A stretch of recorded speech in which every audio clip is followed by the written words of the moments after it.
여러분 혹시 웰다잉이라고 말 들어보신지 모르겠어요. 얼마 전까지만 해도 우리 사회에서는 웰빙이라 해서 건강하게 잘 살자라는 웰빙을 한참 외쳤었는데요. 또 얼마 전부터는 웰다잉이라는 단어를 많이 사용하게 되었습니다. 이 웰다잉은 한마디로 아름답게 잘 죽자라는 의미입니다. 그래서 우리나라에서도 작년 1월 8일 웰다잉법이 통과되었는데요. 내년부터 이제 시행 예정입니다. 그래서 웰다잉법은 뭐냐면 회복할 가능성이 없는 환자에게 더 이상 인위적인 인공호흡기 같은 장치로 생명을 연장하지 말고 자연적으로 죽음을 맞이할 수 있도록 해주자는 법입니다. 그래서 이 웰다잉법을 흔히 존엄사법이라고도 합니다. 왜냐하면 인간이 죽을 때 존엄하게 죽을 수 있는 권리가 있다라는 측면에서 존엄사법이라고도 합니다. 최근 필리핀에 20세 된 한 여성이요, 굴육종이라는 암을 앓고 있었는데 이 여인이 자신의 죽음을 앞두고 마지막 그 죽음을 아름답게 죽고 싶다고 해서 여러 친구들을 모아놓고 예쁘게 화장을 한 상태에서 이제 자신의 죽음을 맞이하게 됐다고 합니다. 지금 보시는 것처럼 마지막 장면이었어요. 그래서 예쁘게 화장하고 또 드레스 입은 상태에서 이렇게 죽었다고 많은 사람들이 이슈가 되어서 사람들이 관심을 갖게 되었습니다. 우리 모두는 이제 마지막이 잘 죽기를 바라는 마음에서 웰다잉을 소망합니다. 저 역시도 잘 마지막이 아름답게 죽기를 소망하고 저 역시도 가끔씩 그런 제 죽음을 위해서 기도할 때가 있는데요. 그러나 우리의 삶 속에 아름다운 죽음 이면에는요, 숨겨진 불편한 진실이 있습니다. 우리는 흔히 나이가 들어서 아니면 사고로 인하여서 아니면 병들어서 죽는다고 말합니다. 근데 이런 것들은요, 죽음의 한 모습일 뿐이지 성경은요, 인간이 죽는 이유는 나이 들었기 때문에 병 들었기 때문에 죽는 것이 아니라 죄 때문에 죽는다고 성경은 말씀하고 있습니다. 특별히 성경을 보게 되면 아담으로 대표되는 그 인간이 바로 하나님의 말씀을 범함으로 말미암아 하나님과 분리가 되었고, 그리고 그 죄의 싹슨, 다시 말해서 죄의 결과로 인하여서 우리에게는 사망이라는 것이 오게 되었다고 성경은 분명하게 말씀하고 있습니다.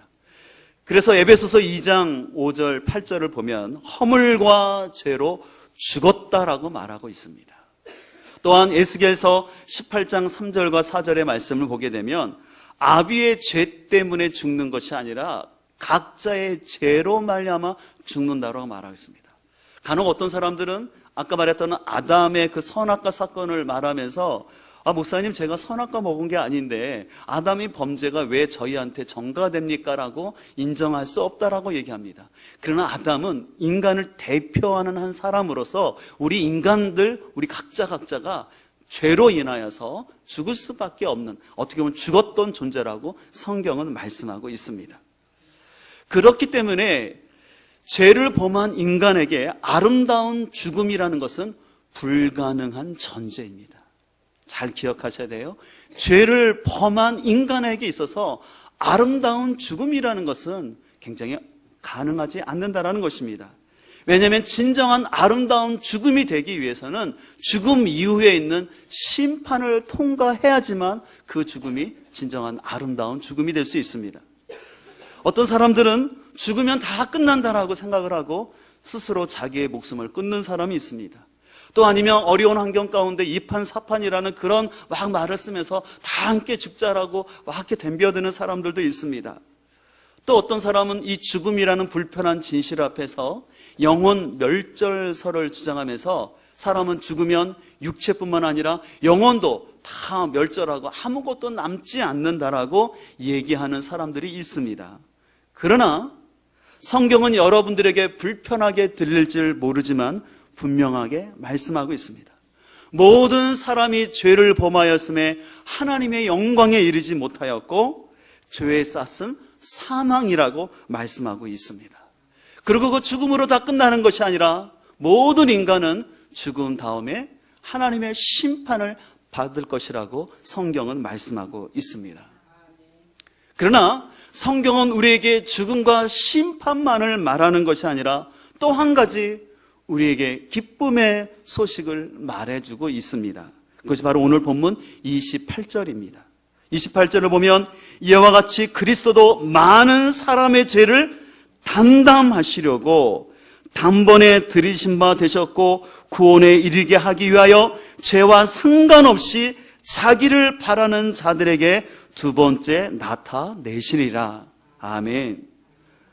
오늘 예수님은요, 죄로 인하여 죽을 수밖에 없고 죄로 죽었던 우리 인간을 위해서 단번에 들으셨다는 것입니다. 이 단번에 들으셨다는 것은 완벽하게 완전하게 들으셨다는 것이에요. 그로 말미암아 우리의 죄를 없이 하여 주셨기 때문에 주님이 다시 재림하실 때 우리는 예수로 인하여서 죄가 용서함 받았기 때문에 그 주님을 다시 우리가 만날 수 있다라고 얘기를 하시는 것입니다.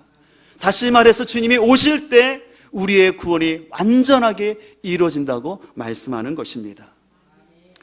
그렇다면 히브리서 저자는 이 사실을 독자들에게 알려주기 위해서 1절부터 동물의 피로 드리는 제사는 우리들의 인간의 양심을 온전하게 할 수 없다고 얘기하는 것입니다. 지난번 말씀드린 것처럼 사람은 태어날 때 처음에 어렸을 때는 삼각형 같은 뾰족한 양심을 갖고 있지만 나이가 들면서 뭉퉁해진 이 둥그런 양심을 갖고 있습니다. 근데 그 우리 인간의 양심은 결코 동물의 피를 흘려서 완전할 수 없다라고 히브리서 저자는 말하고 있습니다. 그러나 오직 예수 그리스도의 피는 우리의 마음의 상태가 어떠하든지 간에 우리 양심을 온전하게 할 수 있었음을 15절까지 해서 말씀을 한 것이었습니다. 이제 오늘 우리가 함께 본 16절부터는 이제 유언에 대한 이야기를 통해서 이 유언이란 어떤 것이냐? 유언을 한 사람이 죽어야지만 유언의 효력이 나타나는 것처럼 예수님께서 이 땅에 이미 살아계실 때 유언하셨다라는 거예요. 어떤 유언을 하셨냐면 내가 너희를 위한 속죄의 죄를 위해서 십자가에 죽을 것이고 다시 부활하실 것이라는 것을 끊임없이 말씀하셨는데 그 유언처럼 예수님은 죽으셨다가 다시 부활하심으로 하면 우리의 죄를 다 용서하여 주시고 새 생명을 주신 줄 믿습니다. 그래서 성경은 그것을 말씀하고 있는 것입니다. 성경은 이 사실을 가르치기 위해서 히브리서 오늘 9장 22절에 보면 피 흘림이 없으면 죄 사함이 없다라는 이 사실을 가르치기 위해서 구약의 그 많은 동물의 피를 흘리는 제사가 필요했음을 얘기하는 것이었습니다.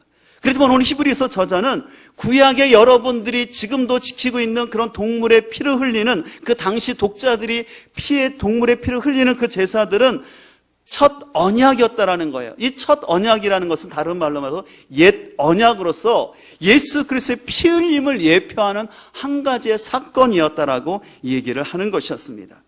그러면서 23절은 이러한 구약의 동물의 피와 성전에서 드리는 제사들은 하늘에 있는 것들의 모형으로서 설명되었다라고 얘기하는 것입니다. 그래서 오늘 그것을 더 핵심적으로 설명하기 위해서 25절부터 26절을 세 번역에는 이렇게 번역하고 있습니다. 25절을 보실까요? 대제사장은 해마다 짐승의 피를 가지고 성소에 들어가지만 그리스도께서는 그 몸을 여러 번 바치실 필요가 없습니다.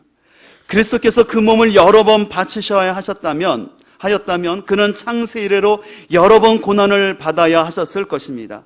그러나 이제 그는 자기를 희생제물로 드려서 죄를 없이 하시기 위하여 시대의 종말에 단 한 번 나타나셨습니다라고 얘기하고 있습니다. 오늘 여기서 중요한 단어가 있는데 어떠냐면 여러 번이라는 단어와 단 한 번이라는 단어가 비교되고 있어요. 구약의 제사는요, 사람이 죄를 범할 때마다 여러 번 제사를 드려야 했다는 것입니다. 그러나 우리 주님께서는 우리의 죄를 용서하시기 위해서 단번에 들이심으로 말미암아 더 이상 우리가 동물의 피를 흘리지 않아도 우리의 죄사함 받아서 우리가 하나님 앞에 갈 수 있었음을 오늘 히브리서자는 얘기하는 것입니다. 우리 사람은 완전하지 않습니다. 그래서 완전하지 않기 때문에 반복해서 죄를 범합니다. 오늘같이 우리가 와서 하나님께 한 주간 범했던 죄를 회개하고 하나님께 용서를 구하고 또 예배 가운데 하나님이 임재를 느끼고 또 마음의 결단을 하고 내가 이렇게 살아야지 라고 생각하지만 또 세상에 나가서는 금방 죄를 범하는 것이 우리의 모습입니다. 그래서 우리는 완전하지 않습니다. 근데 만약에 우리가 구약시대에 산다면 우리는 죄를 지을 때마다 각종 동물의 피를 흘리는 제사를 반복해서만 드려야 될 것이었습니다. 언제까지요? 우리는 죽는 그 순간까지 동물의 피를 흘려야만 했을 것입니다. 그러나 오늘 히브리서 저자는 말씀하고 있습니다. 오늘 예수 그리스도께서 사람들을 위해서 단번에 제사를 드리심으로 말미암아 우리를 온전하게 하였다고 말씀하고 있습니다. 우리는 온전하지 않지만 예수 그리스도의 보혈은 우리를 온전하게 할 줄 믿습니다.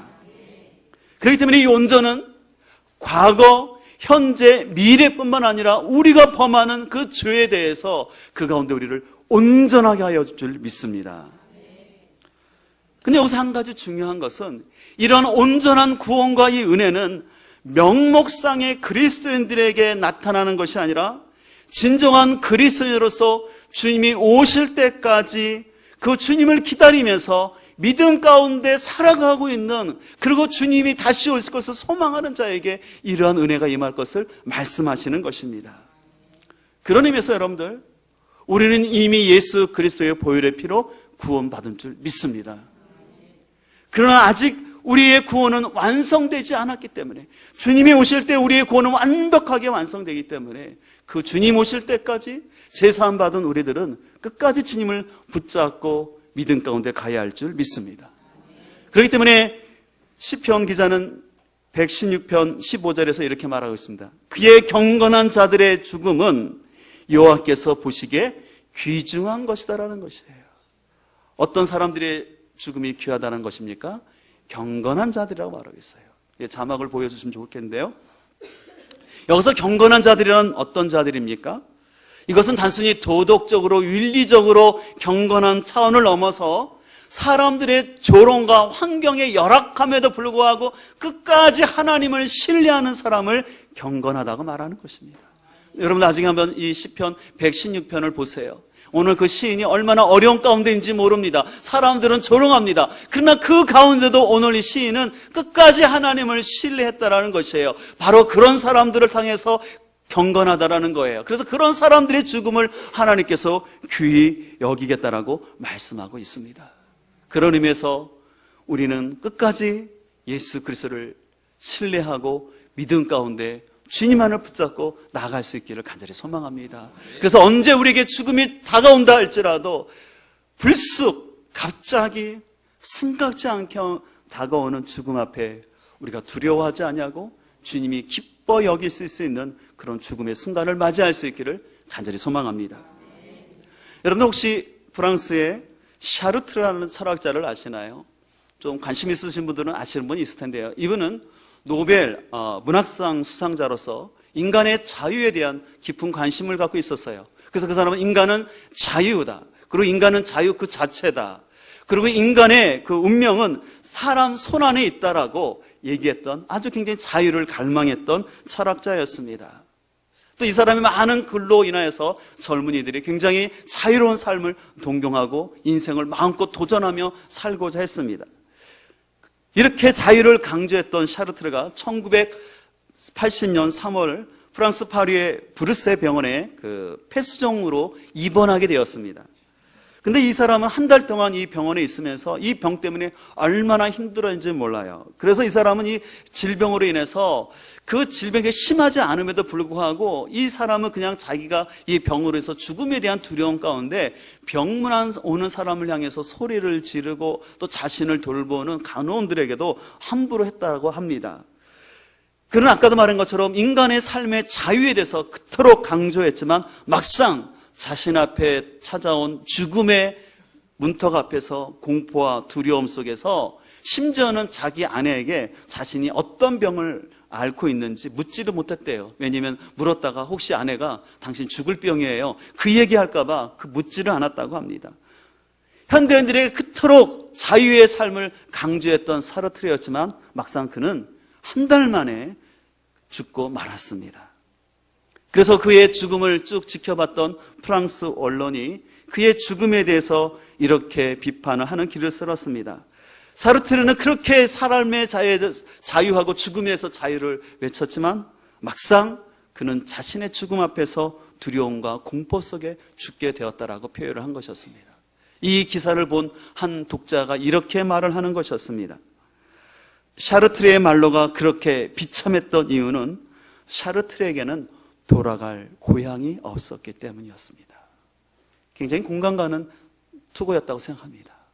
그렇게 인간의 자유를 외쳤지만 막상 그는 죽을 때 자신이 돌아갈 고향이 없음으로 인해서 절망하고 고통 가운데 죽어갔습니다. 이에 반해서 제가 참 존경하는 목사님인데 독일의 본헤퍼 목사님이 계십니다. 이분은 나치의 그 치하 속에서 이 독일의 건강함을 위해서 그 나치 정권에 항거했던 사람이었는데 이 항거하다가 그만 이제 수용소에 잡히게 되었고 죽음을 앞두게 되었습니다. 어느 날 간수가 자신을 부르는 소리를 들었을 때 직감을 했어요. 아이게 마지막 순간이구나. 그래서 벌떡 일어나더니 같이 있는 그 동료 제수들에게 이렇게 말을 했다고 합니다. 동지 여러분, 이제 나에게는 죽음이 왔습니다. 그러나 기억하십시오. 이것은 마지막이 아니고 시작입니다. 주님께서 나를 위해서 예비하신 아버지의 집에서 만날 때까지 여러분 안녕히 계십시오. 이 마지막 인사를 하고 형장으로 걸어가는 보네포의 모습은 두려움이 아니라 평안한 가운데 그는 죽음을 맞이했다고 합니다. 그래서 이 보네포 목사님의 마지막을 봤던 많은 죄수들은 참된 신앙이 무엇인가를 많이 도전을 받았다고 합니다. 오늘의 보네포 목사님이 이렇게 자신의 죽음을 담대히 맞이할 수 있었습니까? 그는 자신의 죽음 이후에 돌아갈 본향이 있고 그곳에서 다시 만날 소망이 있었기 때문에 그에게는 죽음이 그를 두렵게 하지 않았습니다. 평소 그렇게 자유를 외쳤던 사르트르는 인생은 B와 D 사이에 C라는 아주 유명한 말을 남겼습니다. B는 birth, 사람의 탄생을 말하는 거예요. D, death. 다시 말해서 사람은 삶과 죽음 사이에 C가 있다는 거예요. C는 뭐냐면 choice, 선택이라는 거예요. 우리 인생이라는 것은 출생과 죽음 사이에서 내가 어떤 선택을 하냐 사느냐가 중요하다. 그래서 사르트르는 자유롭게 선택하고 살라라고 말했습니다. 그러나 그는 자유롭게 살라고 말한지 모르지만 더 중요한 C 한 가지를 못 잡았는데 예수 그리스도를 붙잡지 않았습니다. 예수 그리스도를 붙잡지 않았기 때문에 그는 이 죽음 앞에서 두려워할 수밖에 없었고 절망할 수밖에 없었습니다.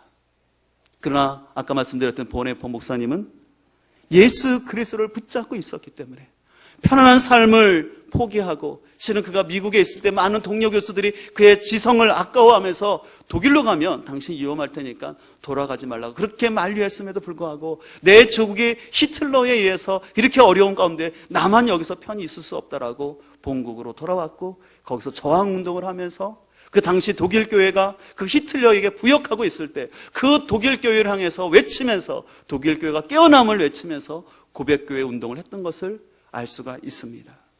그래서 그 보네포 목사님의 죽음은 오히려 많은 사람들에게 귀감을 주고 있는 것을 말할 수 있습니다. 오늘 성경은 분명히 말하고 있습니다. 오늘 20절에 보면 한 번 죽는 것은 사람에게 정하신 것이요 그 후에는 심판이 있다라고 말씀하고 있습니다. 그렇기 때문에 우리는 내가 언제 죽을 것이냐, 내가 어떻게 죽을 것이냐는 방법이 중요한 것이 아니라 내가 죽음 이후에 있는 심판을 준비하고 있느냐, 그것이 중요합니다. 여러분들은 죽음 이후의 심판을 여러분들 준비하고 있습니까? 여러분들이 아무리 죽음 외의 연습을 하게 되고 멋진 유언을 남겼다 한다고 여러분들이 아름다운 웰다잉을 하는 것이 아닙니다. 실은 우리 사회에서도 이제는 웰다잉에 관심을 갖고 죽음 예행 연습하는 게 있어요. 나쁜 건 아닙니다. 그러나 예수 그리스도를 영접하지 않은 가운데 아무리 여러분들이 분위기 좋은 데서 불 꺼놓고 초 켜놓고 여러분의 삶을 반추하면서 마음이 용서하지 못한 사람을 용서하고 하는 그것 자체가 여러분에게 아름다운 죽음을 줄 수 없다라는 것입니다. 우리는 이 죽음 뒤에 있는 이 불편한 진실을 직시해야 될 줄 믿습니다. 그렇기 때문에 우리는 우리의 죽음 이후에 있을 그 심판 때문에 오늘 예수 그리스도께서 완전한 이 속죄의 제사를 드리셨음을 믿고 우리는 끝까지 예수 그리스도를 붙잡고 나아갈 수 있기를 간절히 소망합니다. 실은 우리가 계속 이 히브리서를 묵상하고 있는데요, 혹시 여러분 중에서는 굉장히 히브리서가 좀 지루하기도 하고 분명히 했던 말 같은데 또 반복되고 좀 그런 느낌이 드는 게 사실일 거예요. 그래서 히브리서에 보면 계속해서 구약의 제사법에 대해서 얘기하고 또 성막에서 드리는 그 제사법에 얘기하고 또 여러분들에게 생소한 멜기세덱에 나온 그런 구약의 여러 가지 제사법 얘기를 계속해서 하면서 그 동물의 피의 제사와 예수 그리스도의 십자가 사건을 자꾸 얘기하고 있습니다. 아니, 한마디면 될 일을 왜 히브리서자가 계속해서 반복하면서 어떻게 우리가 볼 때는 지루할 정도로 이렇게 강조하고 있을까요? 그것은 그 당시의 독자들이 이 예수 그리스도가 마련한 완벽한 제사의 속죄가 있음에도 불구하고 자기 의를 주장하면서 율법을 지킴으로 또 자신의 전통 속에서 매었어요. 그 고집스럽게 그 전통을 포기하지 아니하고 자기들은 이 제사를 드려야지만 구원을 받을 수 있다라는 그 독자들이 있었고 또 그 제사로 다시 돌아가려는 예수 그리스도의 십자가의 복음을 믿지 아니하고 눈에 보이는 제사, 내가 눈에 보기에 동물의 피가 흘려지는 그 현상을 바로 보고 싶은 마음에 그 성도들이 있기 때문에 오늘 히브리서는 계속해서 말씀하고 있는 것입니다. 그렇다면 현대를 살아가는 우리에게 히브리서가 주시는 교훈은 무엇입니까? 우리는 예수 그리스도의 십자가 사건을 단순히 이론적으로나 머리로만 여러분들이 아시지 마시고 이 복음 앞에서 우리의 가슴과 우리의 삶이 하나가 되어야 할 줄 믿습니다. 그래서 진정으로 내가 십자가 앞에서 주님과 함께 죽고 나를 위해서 온전한 속죄를 이루신 예수 그리스도를 내 삶의 주인으로 바라보면서 주님 오실 때까지 그 믿음의 길을 가지 않는 사람들, 그래서 죄를 용서함 받은 사람들은 주님의 오심을 기뻐하고 언제 죽는다 할지라도 두려움이 없게 될 줄 믿습니다. 바라옵기는 우리 성도들이 이 복음의 진실 앞에서 이 진리 가운데 진정으로 죽음 앞에서 자유할 수 있기를 간절히 소망합니다. 진정한 웨일 다잉을 원하십니까? 그렇다면 우리를 위해서 완벽한 속죄를 이루신 예수 그리스도를 끝까지 붙잡고 나가길 소망합니다.